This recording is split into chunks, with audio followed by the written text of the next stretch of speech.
tinanong yung mga bata kung gusto nila sa dormitory or sa father nila. Then later on, darating ka naman dun sa lugar na yon. Sino-sino yung mga yon? The workers in the embassy. Philippine Embassy, Yeah. I was there. I saw them. They saw me too. In fact, they had a fight with my friend because they tried to picture or take a video of her. Because it's not allowed that you cannot take a picture or video of the person without asking permission. Sure. Yeah, she confronted him. Okay. Yeah, the guy. Yeah, he's bald, no? Anang kalbo ba? Upaw. And I looked him up. Yeah, he works for the embassy. So, and so aside from that video and text messages, ano pa yung mga nakita mo dun sa iPad na sa tingin mo grabe yung kumbaga tinake advantage o inabuso ng mga Marcos, like ni Lisa Marcos, yung ating o yung sa atin legal system sa Pilipinas para magipit ka nila, maharas ka, ma-abduct yung mga anak mo. It's very, very sad. Yeah. You cannot rely on your government to help you, to protect you. Yeah. You as a ordinary citizen, that kaya ra di ay nila mabend ang law. Well, in fact, I'm not surprised. Francis always say nga, you can always bend the law. Pero ako believer manggod ko good faith. Believer manggod ko og kanang sa nioy agyapoy good pa. But maybe I'm too naive to believe that, but they could just say to the immigration, look this up. Even they look up my passport, my travel history, and my friends' travel history. They look them up.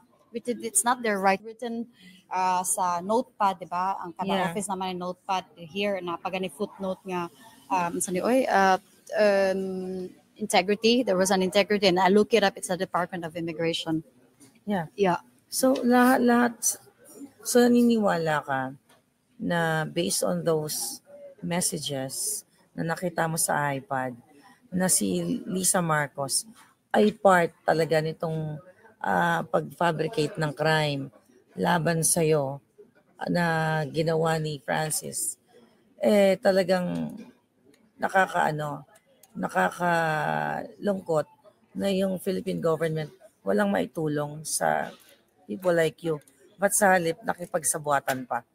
Well, the goal is clear, really, to have me back to Philippines, either being killed or put in prison with a crime that you never committed.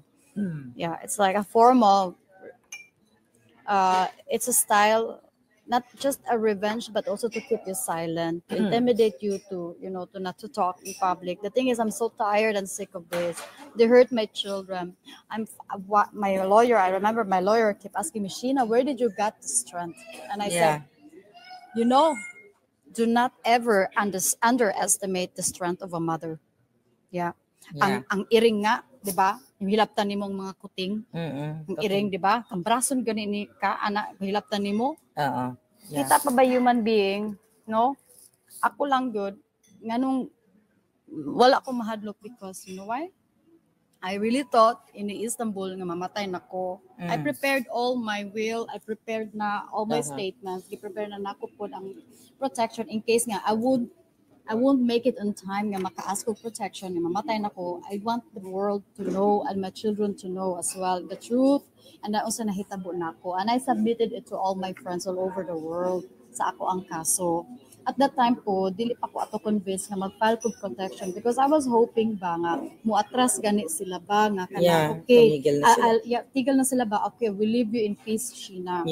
Mo dyan akong gihangyo ato ni Francis. I warned him, please don't do this, because I don't have any choice. I might, apply for, when you apply protection, you have to be all out, You have to be all out. You have to say everything, Yeah, because these are your attachments to prove, to defend your rights, And I remember itong napriso ko, na nakagawas ko, anak jud ko, i-fight jud din ako. because dili kay pwede ra ni nila buhat-buhaton sa tao nga walang power sa government. Which normally, ang role, by the way, sa ato, ang government officials sa working in the government is to protect your sovereign people. Diba? Pero sa may naitabo, okay, I can imagine dili lang ako mo'y biktima. I can imagine dili lang ako ang biktima. Why am I fighting this? To give the voice to people who has no courage or who are so afraid to give their voice, no? Yeah. Nganong wala ko mahadlok because I'm not afraid of death. Yes. And the moment when you say that, okay, well, kung talagang inaong ko nila nga patyon ako nila, so what can I do no if that is really your fate? I always tell my kids, especially my son, kay ganahan siya maging presidente one day. But okay, as a child you can dream that, right? Yes. Yeah. But I remember idol man na niya si Jose Rizal. Yeah. Ako siya gina, darling, there's nothing like a hero. Ana jud ko niya. So and then mag-analyze ko haloy kaning nahitabo na ako ba ga fight ko. In a way it's a risk of my life too. Of course, yeah. Yeah. But is it worth it? So ngayon na in-out mo na right now sa ating mga kababayan na itong ginawa sa'yo ng iyong former or ex-partner ay influenced by Liza Marcos. Ano yung message mo sa government at kay Liza Marcos na bakit siya nakialam dito sa usaping domestic? Private. In fact, I'm a victim of domestic violence. But okay, when speaking about domestic violence, it's not just like bugbog ka sa bahay or mukha kang nang talagang kawawa or what, but it's more than that. It's also psychological. That's right. Yes. They were hoping by doing that to me I would go crazy. Sinabi ko yan sa ex ko na, you know what, sorry to disappoint you, but you failed. To ruin my psychological health, to ruin my mental health, because it only makes me stronger, because I have to fight the rights of my children. Ang akong mga anak gaasam jud nako ani. I know this is their wish, and if my children would tell me, "Mommy, don't fight for us," but as a woman and as a human being, I would fight for my rights. So anong gusto mo sabihin kay Liza na nakialam siya dito sa usapin ninyong mag-partner? Honestly, in 2022, mga around March, I've been wanting to message her as a human being, woman to woman and mother to mother. I was just only stopped because sabi ng lawyer ko, they might turn it around daw. Kasi for me ba, kasi I'm so tired of this and I don't have the energy of doing this normally kasi I just want to live peace, normal, kasi wala man ko involved sa mga transactions sa government, no? But then I want to talk to her woman to woman and mother to mother that reflect this, the effects of these actions have cost lives, the future of the children, their psychological health. Sa ato kitang ordinary people, ibig sabihin ba, dili ta maka-assure nga safe ta sa atong country? Yeah. Kasi pwede ra di ay ta himuon og crime para mapriso ka and then patyon ka. Yeah. Maulang jud ni ang ako ang kuan ba nga. Sana ang mga lingkod diha ba sa government do your right, no? Do your job, rights, duty to that what you have promised or your mandate. Yeah, you took to serve for the sovereign people. Maura jud ni ang ako ang kuan. And please stop this na kay murag. And then after December 2022, we have to move houses. Have to rent 2 houses. One house is declared as official address to the government because manipulate naman nila ang system po. Yeah. Allegedly they know my address, so can you imagine they sent 20 police in my home at the time. Yeah. 20 police. It recorded sad na because there was a camera in the apartment. Wow. So, they went there to get me. Yeah, sometimes what if they are not real police, nagpulis-pulisan lang. Nag-uniform. I mean, this is so crazy. And then so luckily naami ato sa pikas na balay. And then after ito pa nahitabo, by the way, so they hide my kids, no? My little boys. Dunay hearing January 6. Nag-hearing January 6 to for the kids custody. But okay, normally ang Turkey is it's out of their jurisdiction, but okay, let's respect the system. Finally ang judge ni decide because there was a travel ban sa mga bata para dili sila magawas from Turkey, because if they're out of Turkey then it's difficult for me to bring them back or to retrieve them. So, na travel ban, and then gilift sa judge ang travel ban. And I have not seen my kids before the hearing because he forbid me to see my little boys. Kasi syempre, they were asking the boys, etc. Gusto ko ng mga bata mo atog Pilipinas, but the fact is that's not the case. But finally the judge said that ang temporary kuno nga custody the little boys kay Francis, but lift ang travel ban. For me, naapa ko'y fight ato, I could appeal the decision, but the moment nga gilift nila ang travel ban, tanawala kung dili pa na planado, it was 5 in the afternoon na sa Istanbul at that time. Wala na ba yung office? Saan ako pag-appeal sa decision? Friday afternoon, wala na yung office town, 5 in the afternoon. And the next day, Saturday, wala na. Fly ng mga bata. So nag-fly na. Anong date yon? That's January 7, I think. Nga ilang gi-fly ang akong mga anak. January 7. After January 7. The travel ban. Nilipad na nila yung mga bata. So, anong year to? 2023 na, January. January, okay. The mere fact, the passports of my children are with me. Original. The original passports of my little boys are with me. So meaning, how they managed to get the document, how they managed to do this and that, were in, So bago pa sila pumunta sa Istanbul, meron ng passports. In fact, nana mga sa bata na pinagawa nila. In fact, nana sa notes ni Francis. Nabasa mo? Yeah. Doon sa iPad? Yeah. Ano sabi? Nga kanaang bring, in case of emergency ba to? O in case of something like that, emergency, bring the passports of the kids. Sino sinasabihan niya? Sa iyang notes. Notes. Yeah, notes niya. Okay. Sa iyang diary, kumbaga. So, naglumanay ko, I felt really hopeless, pero akong daughter, grabe kayo. Mommy, we have to find a very, very good lawyer. I have to change also a couple of times lawyer. Kaya kanaang they try to, you know how it is, maybe threatened or offer o kanaang kwarta, but okay, allegedly, but when I sense that, I end the contract and then find another lawyer again. Usahay pa gani, it was like, kinsa naman lang ako matrust ni, I could not be a lawyer to myself because I'm not a lawyer, but okay, as a person, I could defend myself. But it would be nice na a legal person that could advise me this and that. But but anyhow, so that was the reason nga kanang ni-fly me og Belgium to apply an asylum. Kailan ka nag-fly ng Belgium? 11 na ng January 11? Yes, January 11.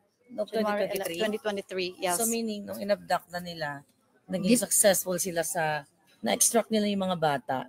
Yeah. That was what? January 7, 2023. January 7. Yeah. So noong January 11, nag-fly ka na. Oo, nang apply ng asylum kasi ginasundan na naman kanila, nalaman na nila yung aming, I call it safe house.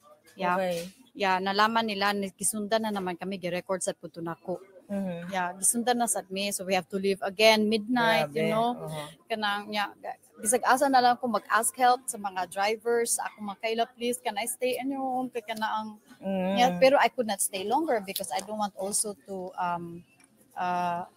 endanger the people, you know. So nag-decide na ko kung wala na jud ko choice. Pero ni-attempt ko og apply protection sa Turkey, yeah. Yeah, but kanang galing lang, grabe ang influx of applicants in Turkey. Yeah, because that's why nag Belgium kay our case is very urgent gyud. Kay ako kani next ani ako na jud ani kay nakuha na nila ako ang mga anak. Wala na koy kanang choice but to do that. But I warned Francis December 2022 and I sent him the copy of the video. Yes, katong video ni Lisa to warn him, please don't do this because you know when you apply an asylum you have to tell everything, all the truth, all the evidences you have. So I gave the iPad. So you give the iPad to the Okay. And then to show the proof that these are true and then these are concrete evidences.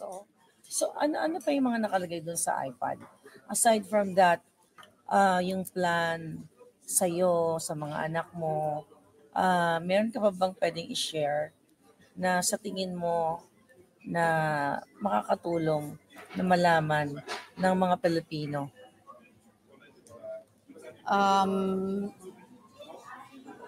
Sa next kuan na lang siguro nato sa next vlog na lang natin siguro or sa akong book maghimo sad pugog book gi write down nako tanan even to my dreams. And by the way, in meeting you before I have known or I didn't know Bojack TV whatever, you know, I dream about it. Oh, wow. Yeah, I was like, oh my God. I remember in 23 November, was it? November or November 2023. Yeah, November 2023 nag-vlog man kano about the military was that the extraction. So, itong nangyari sa amin back in Istanbul, and we have to live in a safe house. We have to hide, we have to run, we have to ask protection, we have to be in a foreign land, we have to run. That's not easy for a child and my children at the same time, kasi for me at the time, the education should not be compromised kahit we have crisis. So in-enroll ko sila in online UK school kasi I don't want them to stop. For me, education is a power, knowledge is a power. This will navigate you in life talaga. So because nag-refuse man i-block niya. Wala na kami communication ng aking mga anak, little boys. But last time I heard they are psychologically stress challenge. Yeah, they are hiring now a life coach. I can imagine the life coach was also challenged. Yes, there is doing his job as well, which to guide the emotions of my little boys. But I don't think they will ever forget those journey. I know, it's really hard for me. And constantly, that's constant every single day. Kasi mga anak ko, mga mama's boys, muna sila. Mama's boys, mama's girl, kana akong mga anak. So it was the very first time, and now it's years that we are away since 2022. Well, di na kami magkasama. Now we are talking 2025 now. Yeah. But I still, 3 years na. I still fight. I continue to fight for their rights, yung mga anak ko, and sa akin din as a woman and as a human. I know they will try to be creative to you know, to suppress me and harass me again, but I don't give up because I don't believe they're telling me that Sheena, they are still in power, this and that, and I said no. There is nothing like above powerful than our God. And I believe in that. Yeah. I believe in that. Kaya pag sinasabi ng mga tao, they are still in power, hindi ako naniniwala. Yung mga faith nila sa Ginoo, yeah. I find it really hipokrito. Yeah. Anong message mo sa gobyerno? Sa gobyerno ba? Dahil they're part of it at kay Lisa Marcos. dahil sa pakikipag-connives niya dito? I do not know if there is still a human in your heart reflecting sa nangyari sa amin ng mga bata bilang ina, bilang citizen ng Pilipinas. Sana lahat ng mga nakaupo sa ating gobyerno, no, mag-isip, think twice. Sabi ko, okay, siyempre, no, sa mga projects, sa mga politika, away-away, man yung competition, di ba, no?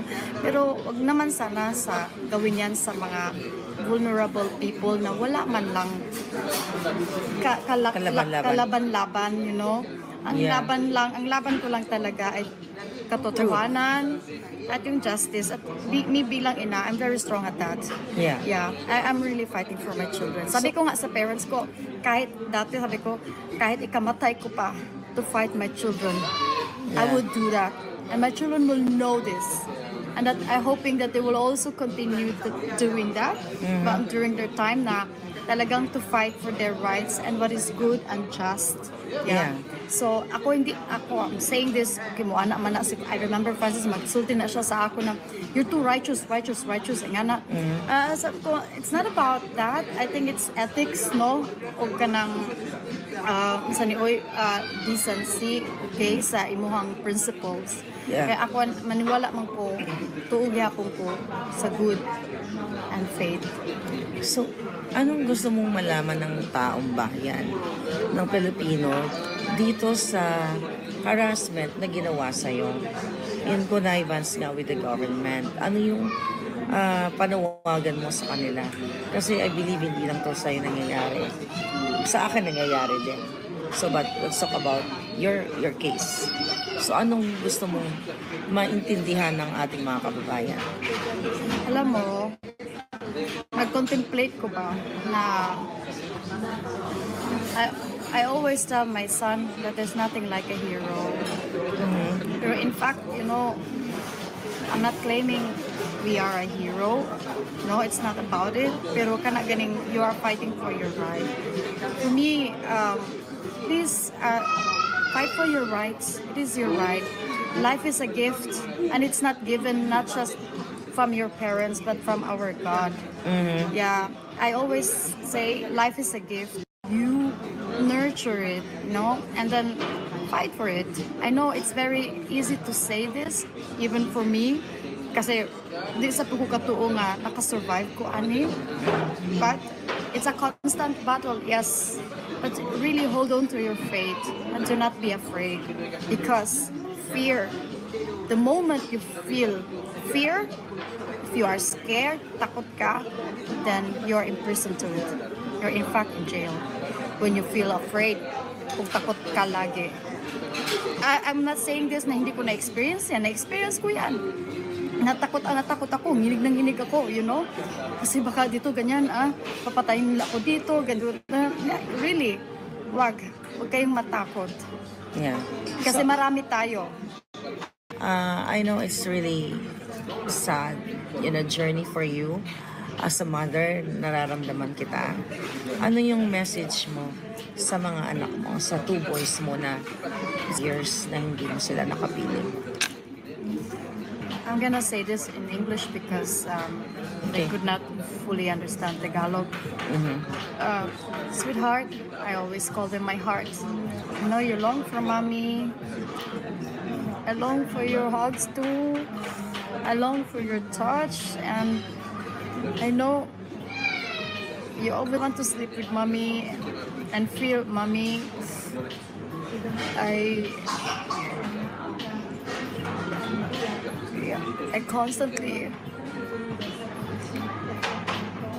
remember those moments that we had fun.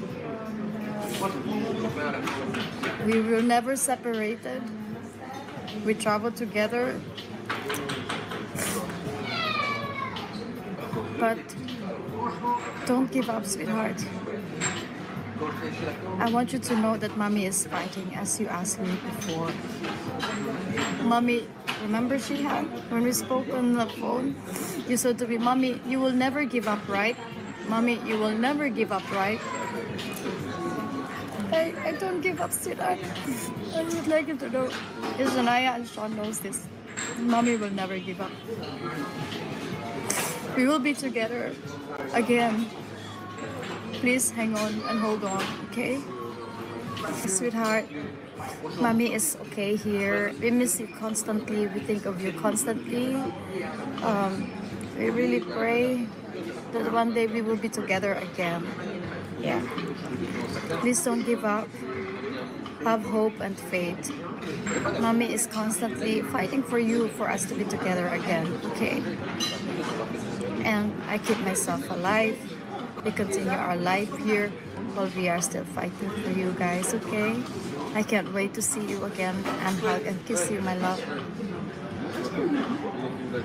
Be very good in school, okay? I love you, sweetie. Yeah. So, ano naman yung message mo kay Francis, yung father ng mga anak mo? Francis, I wanted to forgive you because I wanted to give a very positive energy. I am still hoping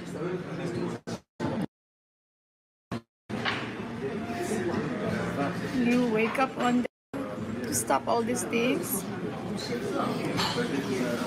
We didn't manage to communicate because of my safety and tricks you made. But I hope now you realized what's the true power. What is it that you wanted to win from this fight, which I never started, by the way. I become emotional because I've been wanting to tell you this. Please stop. The children are constantly hurting. I do my very best to show them my strength and my fight. But I hope you realize as a human,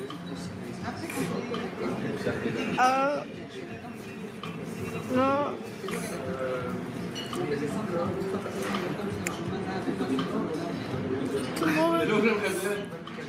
You come forward. I hope you set aside your ego and pride and think clearly for the kids that there is no winning in this. In fact, there is no winning. The only loss that can happen to kids are we constantly in stress of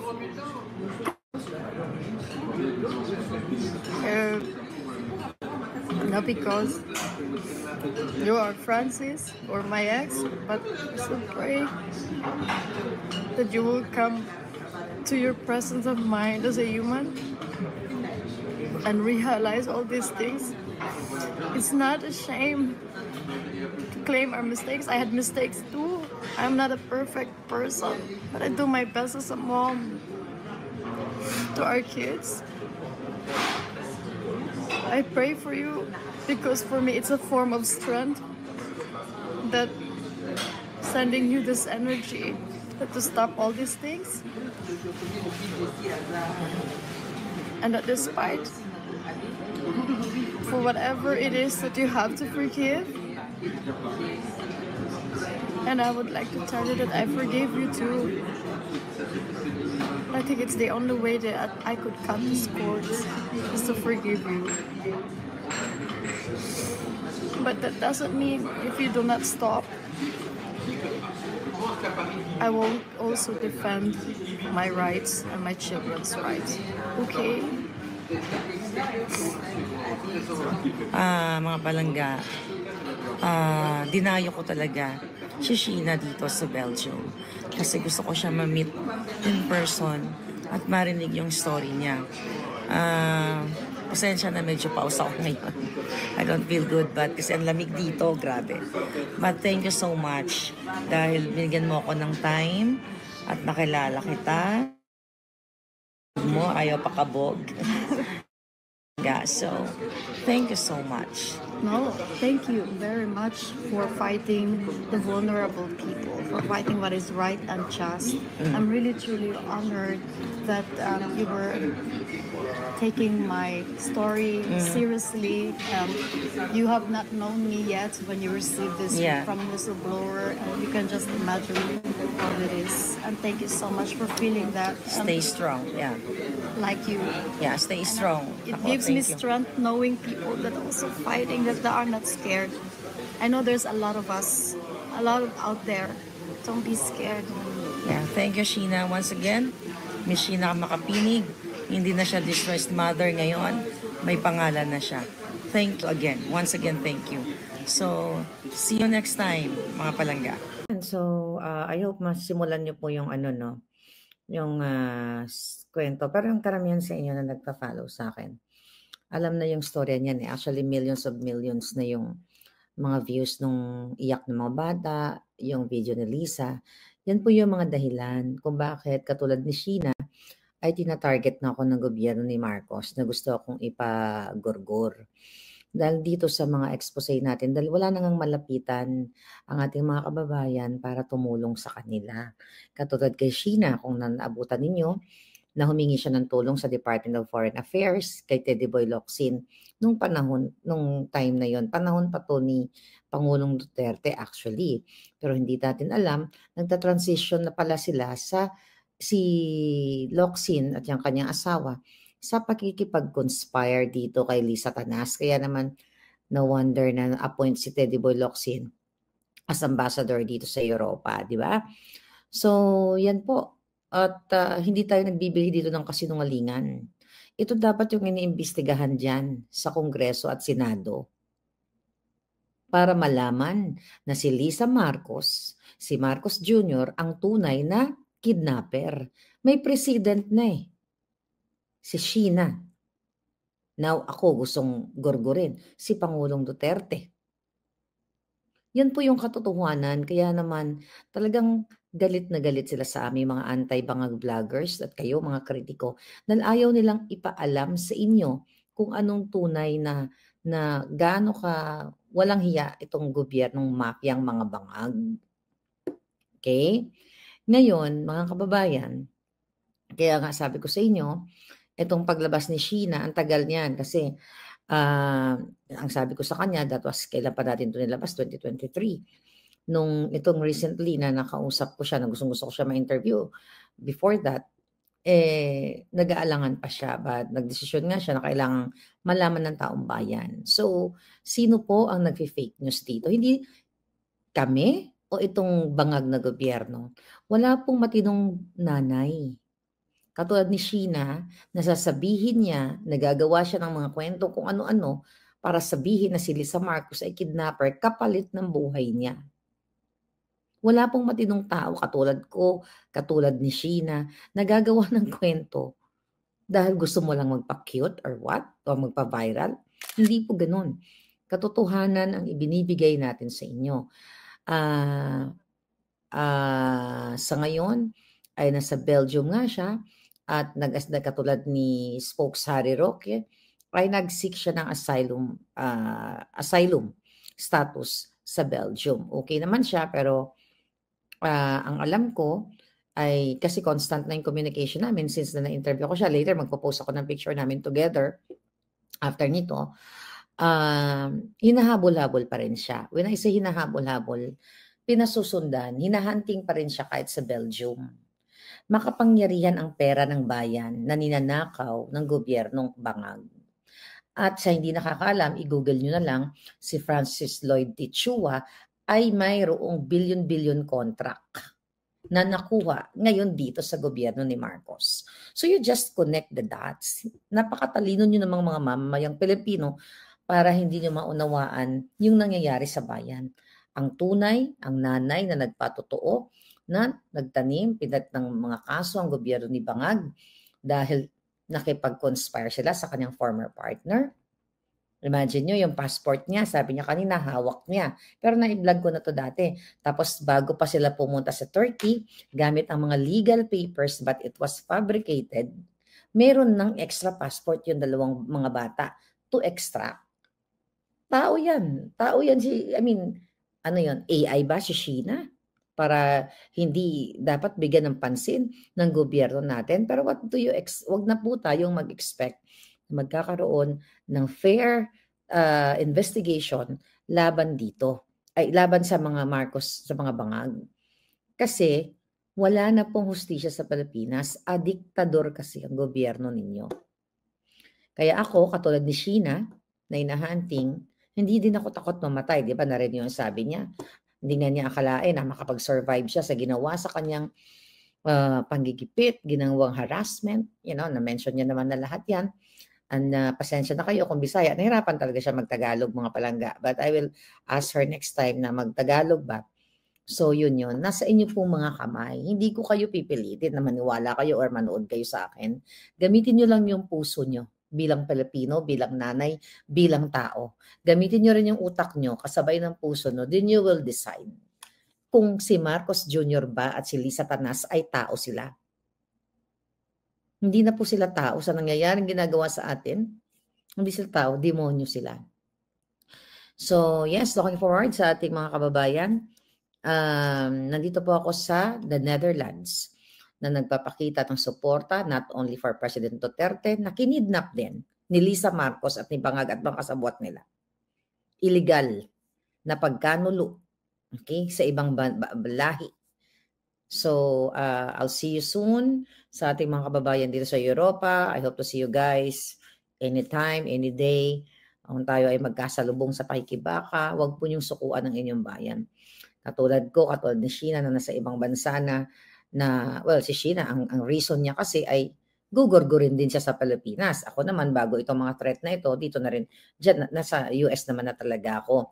But pareho ng pattern, kidnapping, extraction. Napansin niyo? Pareho ng pattern with her, sa akin, kay Pangulong Duterte. Hindi pa natin alam, baka may iba pa silang kinidnap. Right? Sige, yun na lang muna. Alam ko it's a long vlog. Pero kailangan masimulan ninyo ang istorya para maintindihan ninyo dun sa kapapasok pa lang. Pagtiyagaan nyo na lang at kung wala kayong ginagawa. Muli, ito po si palangga ninyo. By the way, hindi na po bilog yung mukha ko. Doon sa interview namin, bloated ako at may sakit po talaga ako dyan. Kaya hindi natin I'm not really sabi nga 100% or happy doon sa interview kasi marami pa akong dapat itanong. Pero during the time, hindi ko lang pinapahalata. Pero I feel so talagang malamig na malamig dyan sa area na yan nung time na yun at may ubo-ubo na ako, pinigil ko lang. Alright, yun lang muna at it's 4:46 a.m. na dito sa Netherlands. Kailangan ko matulog. Bye-bye at tuloy po kayong makipaglaban at pukawin ang inyong damdamin, ang isipan ng inyong mga kamag-anak, kaibigan na demonyo po ang gobyerno ni Marcos. Sila ang tunay dapat na nakakulong, hindi si Pangulong Duterte at hindi ang mga taong inosente. Thank you.